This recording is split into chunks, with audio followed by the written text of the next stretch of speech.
Welcome to MCTV Extra Point. I'm your host, CJ Ritchie. Tonight we'll be talking about the NCAA Final Four, NFL Draft, Deshaun Jackson's recent signing with the Washington Redskins, the NHL push for the playoffs, and the MLB opening day. Tonight our guests will be senior analyst Nick Lucarelli and senior analyst Cameron Watkins. But first we're going to take a quick commercial break and we'll be right back with you. Hey, you going out like that? Yeah, why? Well, what would the neighbors think? I see you!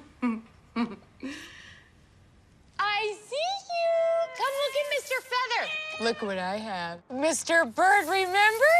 Bark, bark, bark. We're just playing. We're just playing. I'm trying to get you out of here.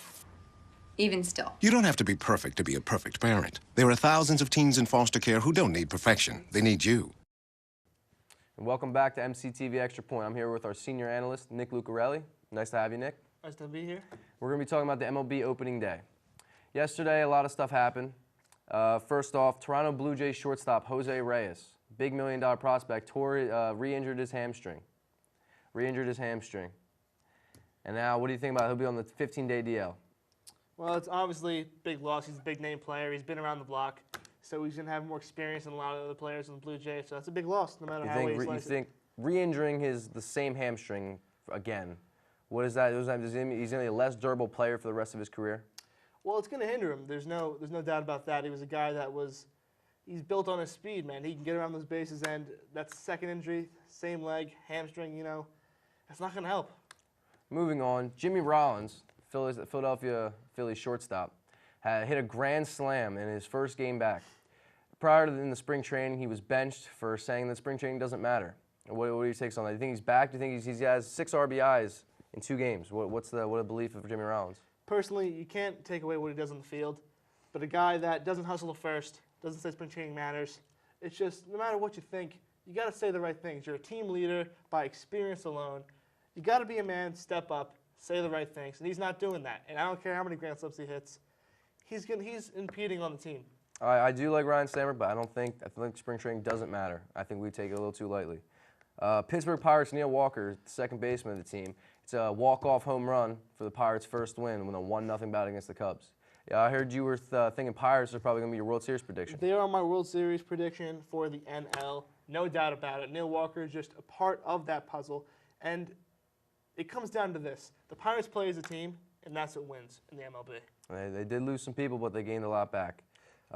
What's your AL prediction? I got me right here. I have the Athletics or the Rays. I don't know who to pick exactly right now. They're both 2 great teams. You're right. You're right to be on the fence there. I personally would lean more towards the Rays.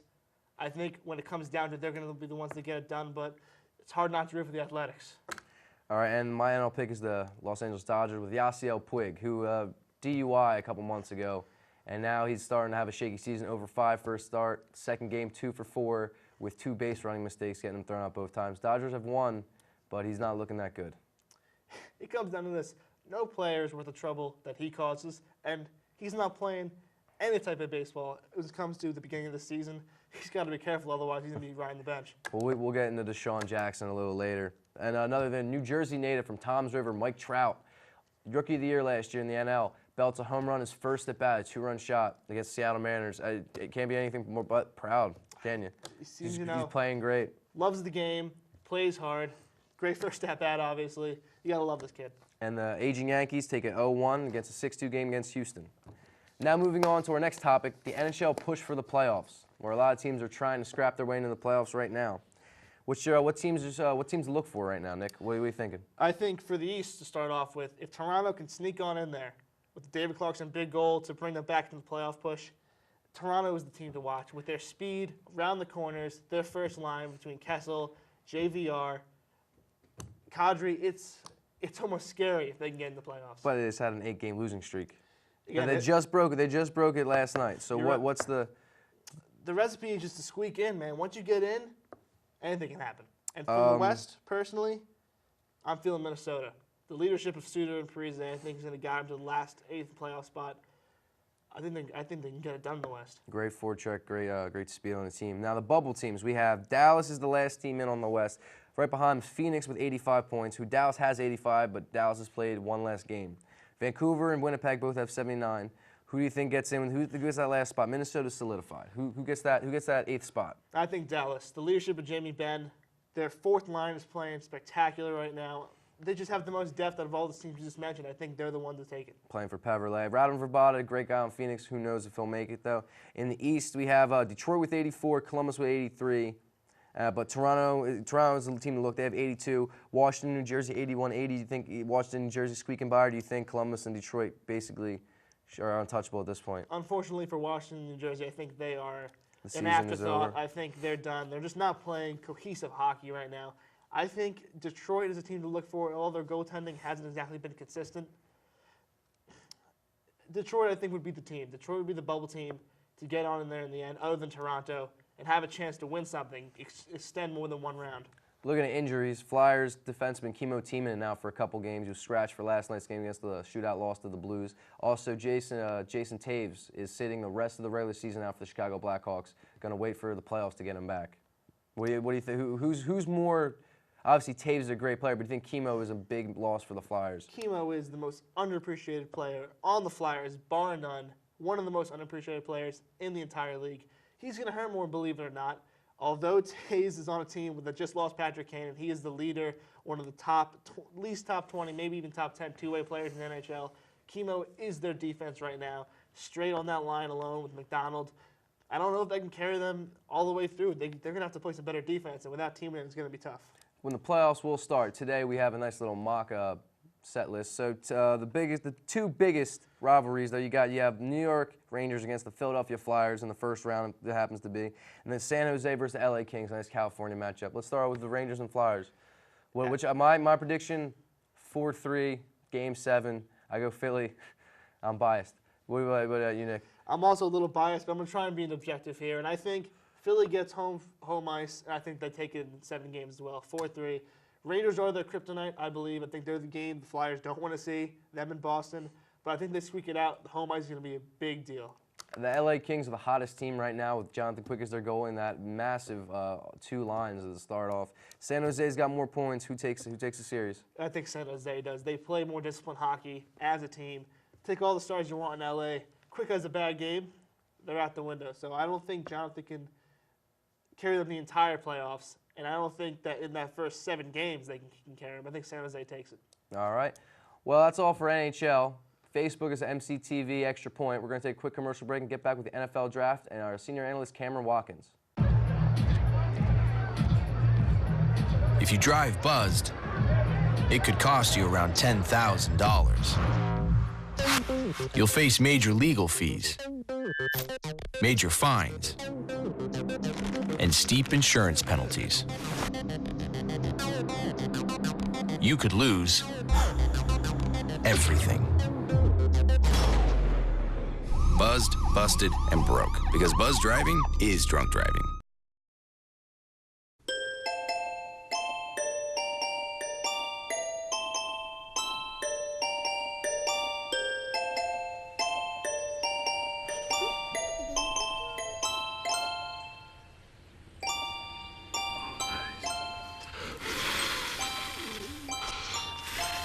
The smallest moments can have the biggest impact on a child's life. Take time to be a dad today. Call or visit fatherhood.gov to learn more. Back to MCTV Extra Point. Now we're joined with our guest, Cameron Watkins, senior analyst. Thank you for having me. Thank you. Now let's get to topics. Deshaun Jackson just signed for a $24 million, $16 million, 3-year contract with the Washington Redskins. Nick, what do you take on this? This is a big move for Washington. Huge move for Washington. Complete overpay, and there's really nothing else to say. We'll get to that in a minute, but when it comes to just the money, the monetary value, complete overpay. Cam, what do you think? What's your initial reaction? It's a big acquisition for the Washington Redskins, and on the Philadelphia Eagles' part, it's a bigger loss for them. But what I couldn't understand is why the Eagles released him in the first place. I mean, the report came out was that he was associated with gang members, but I couldn't wrap my mind around, like, why would you release the play? Why would you release Deshaun Jackson when he was associated with gang members, when the report came out last summer before the season started, when Riley Cooper, they had a video of Riley Cooper saying the N-word. So, well, I think he's a Chip Kelly. He's a Chip Kelly kind of player. Deshaun isn't. Deshaun wouldn't move over to Chip Kelly's kind of idea. but that's all speculation. The guy had 82 receptions, 1,332 yards, 83 yards per game, 9 touchdowns. Also, over his career, he's had 4 punt returns. He's a dual threat, 5-time Pro Bowler, and he's just cut for gang mischief. Now, I agree. Who knows? Like, why would you, without concrete evidence, how do you cut him? But maybe we don't know what they know. Jay Gruden is now the Washington Redskins head coach. First year, do you think this is a good idea to bring in somebody this big? Well, it's not the size of the player and his popularity. It's the player that you're bringing in. It's a huge mistake because you're bringing in a guy that didn't want to return punts because it's not what he wanted to do. Didn't want to get hurt before he had the big contract. You're bringing in a guy that, forget about the gang mischief, a guy that is a one-effort player. He is down the sideline. He's basically a track star that you can get in the 6th or 7th round with a low number pick, and you paid $60 million guaranteed without playing it down. It doesn't make any sense. This is off his best year, and there's a lot to say about that. He's only 27 years old, but Cam? Well, you know, Jay Gruden, he's a rookie head coach. I believe he was in Cincinnati for the past couple of seasons. Offensive coordinator in Cincinnati. They couldn't get the job done there, so I'm wondering if he can get the job done in Washington. So that's my first initial instinct. Do you think the ego of Deshaun and his head is going to get in the way of a guy who's trying to set a football style and like a style at Washington? Do you think he's going to interrupt this? Well, you know, I'm not sure if it's ego with Deshaun or what it is. I think, you know what I do? I think it's ego. I think it's all about Deshaun. You saw it week 2 this season with the Eagles against the Chargers. It's 3rd and 10. He gets 9. All he has to do is fight for an extra yard. He doesn't do it. He goes right down like a rock. It comes down to what's best for him. Now that he's got his money, it's really interesting. And a new team, what's he going to do when the chips are down? Is he going to help the team? Is the ego going to become a problem? It's going to be interesting. I don't know. Cam, Honestly, any take? Well, that's the only thing it comes down to. You got to think about this. Remember when the Eagles signed Terrell Owens to that big contract? The money got to his head. Do you think the money's going to get to Deshaun Jackson's head as well?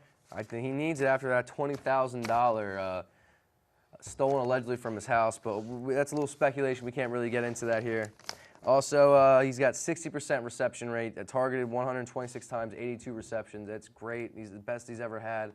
Career year, he's just, I guess, do you think the Eagles are the biggest loser in this whole thing, or do you think they have to get rid of somebody that could change the idea of the team, maybe disrupt everything? I think it's a great move releasing him. I'm not talking whether it's the gang allegations. I'm talking strictly on the field. Forget about his production when it comes to numbers. I'm talking about the way he plays in the field. They've got a guy in Macklin, as long as he stays healthy, the same exact thing. It's not about the production. It's about the player, what he brings to the team as an asset. Speed's very close. And that's all you need. I don't care if he's associated with the gang or not. He's not the kind of player you should have on any team. I can't not have 9 touchdowns. But Cam, what do you think? Do you think Eagles lose, win? What's the overall take of this? You know, honestly, I figure it can go either way. You know, you're losing possibly 9 touchdowns. Like just like you said, he had a career season last year, 82 catches, 1,332 yards, 9 touchdowns. But honestly, I think Chip Kelly, he can replace that. Chip Kelly, he's a no-nonsense coach, but at the same time, he's a great offensive-minded coach. I believe he's going to go down his depth chart, and he's going to find somebody that's capable of putting up those same numbers. And the Washington Redskins also signed safety Ryan Clark from the Pittsburgh Steelers, a big pickup. Would you guys like anything on him? It's the complete antithesis of the Deshaun Jackson signing. It is what you want. You bring in a leader, 100-tackle guy. That's the kind of guy you want on your team, especially for a rookie head coach, to sustain some stability in the locker room. And Deshaun's not that signing. It's so strange that they would do the same thing days apart. It's an anomaly to me. Ryan Clark, he's a real pros pro. Somebody I would love to have on my team. You know, he's the kind of guy, he's the kind of guy, you know, he doesn't speak unless he's spoken to. You know, he gives his input when he's asked to give his input. That's the one thing I love about Ryan Clark. He's a pros pro. I completely agree. Deshaun Jackson, completely high risk, but an increasingly high reward. Now let's move over to the NFL draft, only 36 days away. Houston Texans have the #1 pick. First, let me get your top 5 draft pick. Top 5 players in this draft, Nick. My top 5 overall players, the best values, who I think had the best chance of getting a Boston Canton, are these. You got Johnny Manziel, the quarterback of Texas A&M. The guy's a winner. I don't care about height off the field issues, because it's one thing that matters when it comes to being a quarterback. That's wanting to win and giving it your all, and the guy does both. And he's got all the intangibles. My second is an inside linebacker from Wisconsin named Chris Borland. He is complete under-the-radar guy, projected to go to your Eagles in the 3rd round in the latest mock drafts, which would be the steal of the century. The guy is a tackling machine. Reminds me of Kiko Alonso, the great player last year. Should have won Defensive Player of the Year. Defensive Rookie of the Year, that is. And my third, Deion Buchanan from Washington State. He's a free safety. Everyone's talking about Clinton Dix and Calvin Pryor. Again, for your Eagles in the 1st round. Deion Buchanan is the next Brian Dawkins, and teams are going to let him go away. I saw him against Alabama this year. They're down 40 points. The guy runs 40 yards, strips the ball. The guy is a winner. He is a hard hitter and great ball skills. My number 4 player, Jarvis Landry at LSU, wide receiver. Doesn't have the height that people would want, like a Calvin Benjamin. He doesn't have the speed that people would want, like Sammy Watkins for most of the receivers in the draft. But what he's got, Velcro hands. That's his nickname, Velcro at LSU. And the guy runs crisp routes. He's a character guy, 3-year captain. That's hard to do in college, be a 3-year captain. And the guy's just a player. My 5th and final best player in this NFL draft, Aaron Murray, quarterback from Georgia. Talk about a guy with experience. The SEC is the closest thing you get to the pros before you get to the pros. And the guy started 4 years in the SEC with over 67% completion percentage in every single one of those years. And he almost got it done with the poor defense all those years. Forget about it. Alabama's not on his way. He's got a couple national championships, too. The kid's a player. That's my top 5. Definitely a very unethical top 5 from Nick Lucarelli. Very in-depth thought process. Cam, let me get your 5. I think Johnny Manziel is not on your top 5. Yeah, mine is a little bit more mainstream. My 5 is pretty. My first player is pretty unanimous. It's probably first on everybody's board. Jadeveon Clowney. It's on mine. You know, I'm going off his junior season last year. You know, he had 54 attacks, 23.5 for a loss, 13 sacks. You know, they say his work ethic isn't that great, but honestly, I think it's going to be great when it gets to the next level. That shouldn't even be a problem. Grown ass man. My second is Teddy Bridgewater. You know, he had a great junior year, but he followed that up with a tremendous senior season. 31 passing touchdowns, 4 interceptions. I think he's the other. I think in my opinion, he's the only other NFL-ready quarterback other than A.J. McCarron and Blake Bortles. My third player, best offensive tackle in the draft, in my opinion, Greg Robinson. They need offensive line. Where do you see him going? Probably top 5. Probably top 5. Top 5. If he drops below the top 5, somebody will get him in the top 10, top 15. That's Greg Robinson talking about, right? Yeah, Greg Robinson.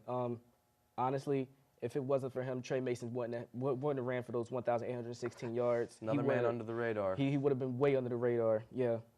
Fourth, Khalil Mack. He was only a 2-star prospect coming out of high school, and he had the all-time record for forced fumbles in NCAA history.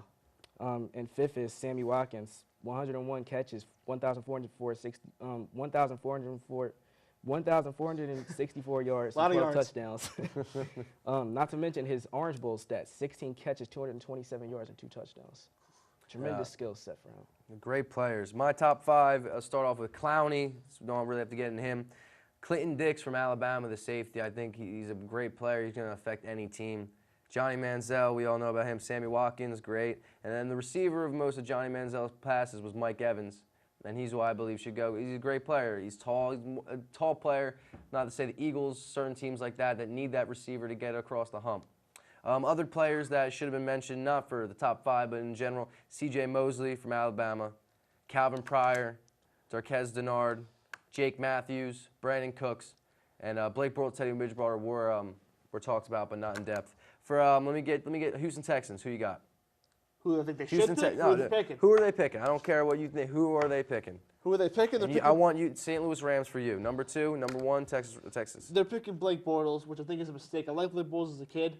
I think he's going to be a hard worker in the NFL. He's going to give it his all. I think he's a hard study, I hear, from like all the scouting reports. But Peyton Manning type. I just don't think he's got the intangibles when it comes to just overall arm strength like a Manziel or a Bridgewater. And I just don't see – I can see him as a first-round pick, But just when you get a guy like Manziel first overall, it makes no sense. But I think we're going to take Blake Bortles. St. Louis? St. Louis. Are you talking about Texans or St. Louis? St. Louis Rams. They need a receiver or offensive lineman badly. They could go a different route, but who are you thinking? If they're taking offensive lineman, I would not go past Greg Robinson. Greg Robinson? I would not go past Greg Robinson. If you're the Houston Texans, you could take Jadeveon Clowney or you can trade down. You could trade down, honestly. Look for the Rams to trade down, quite honestly, because Jeff Fisher, that's his game. Stockpile picks. He'll move down to 7, still get Greg Robinson. I looked at the Falcons to trade up to 2nd, to be honest with you, and get some Jadeveon Clowney action. They're number 6 right now. Number 3, Jacksonville.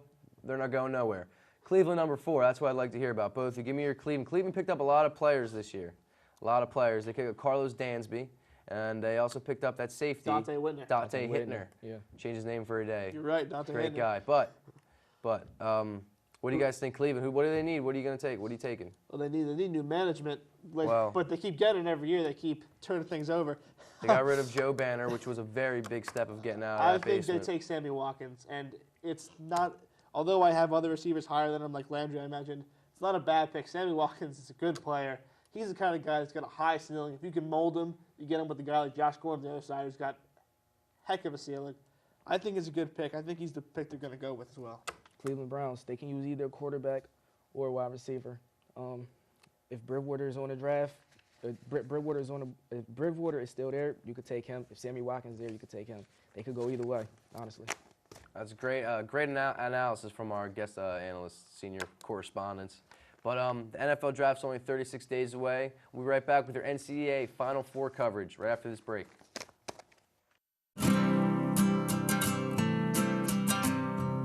Every day across America, excess food is gathered by a network of good people at local food banks, giving hope to millions of children who struggle with hunger.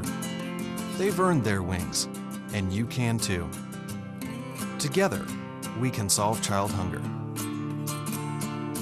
Support Feeding America and your local food bank at feedingamerica.org. Adopting a new pet is a rewarding experience. And Shelter Pets make super pets. Your new best friend will steal your heart, bring you happiness, and enrich your life for years to come. You can make a difference in the life of an animal. Adopt and bring home a Shelter Pet today. To find out more, visit theshelterpetproject.org. Welcome back to MCTV Extra Point. Back here with Cameron Watkins, our senior analyst of all things NBA and NCAA basketball.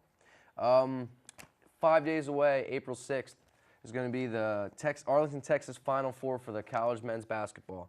First game up's Huskies, the UConn Huskies versus the Florida Gators. Who are you taking in that game? Well, you know, right off the bat. It's a tough pick for me. Honestly, I really like the Connecticut Huskies, but these Florida Gators, they've won, I believe, 30 games straight. I have to go with them because of their experience. These seniors, they're really hungry right now. They really want it. They've been to back-to-back Elite Eights. Billy Donovan, he's won 2 national titles prior to this. I got to give it to the Florida Gators. I do. Billy Donovan is one of the best coaches we've ever seen coach any basketball game.